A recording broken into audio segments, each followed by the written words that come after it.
તમે કીધું કે જે લોકો સિગરેટ, બીડી, હુક્કા કે એવી કોઈ બી ધૂમ્રપાન સેવન કરે છે એવા કેસીસમાં બી અવાજની પ્રોબ્લેમ્સ ઊભી થાય છે. થોડું વધારે જણાવશો?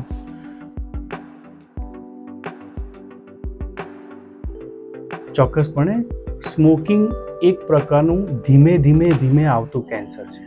દર્દીને થોડું એડવાન્સ કેસ ના થાય અથવા એડવાન્સ પ્રકારનું કેન્સર ડેવલપ ના થાય ત્યાં સુધી ખબર નથી પડતી કે મને અંદર તકલીફ થઈ છે.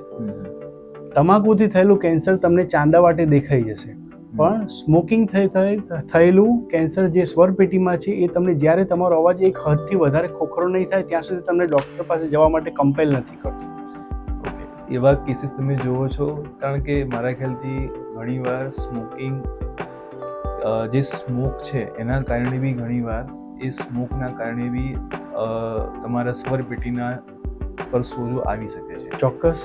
એટલે ખાલી કેન્સર ઉપરાંત બી smoking is bad for the larynx. ચોક્કસ. તો એના વિશે કહી શકો? સ્મોકિંગથી થતા ઘણા બધા નુકસાનમાંનું પહેલું નુકસાન સ્મોકર્સ થ્રોટ છે. દર્દીને મોઢાની આખી અંદરની ચામડી જે આપણા શરીરમાં લાળ સિક્રેટ કરે છે એ ચામડી સાવ સુકાઈ જાય છે, એટલે દર્દીને હંમેશા ગળામાં કંઈક ખૂંચ્યા કરતું એવું લાગ્યા કરે છે. એવા દર્દીઓને હંમેશા ગળામાં એક ચોક્કસ પ્રકારનું પેન રહ્યા કરતું છે. એ એની સ્વરપેટીને પૂરી લિમિટ સુધી ક્યારે વાપરી નથી શકતું. થોડુંક જ બોલશે અથવા થોડું વધારે બોલશે ત્યાં થાકી જશે, એટલે એને અવાજને કે એને બરાબર વાપરી નથી શકતું, થાકી જાય છે સર. બીજું કદાચ હું એક એડ કરવા માંગીશ કે સ્મોકિંગ ખાસ કરીને ગુટકા અને તમાકુ ચાવવાના કારણે બી તમારો જે અવાજ મોઢું છે ફૂલતું નથી.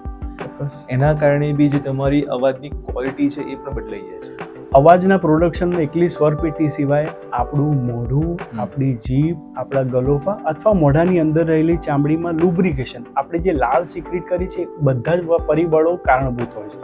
જ્યારે લાંબા સમયનું તમાકુનું વ્યસન પણ મોઢાની અંદરની લાળ ગ્રંથિઓને સૂકવી દે છે, તો આપણે આપણા અવાજની ક્વોલિટી ગુમાવી દઈએ છીએ.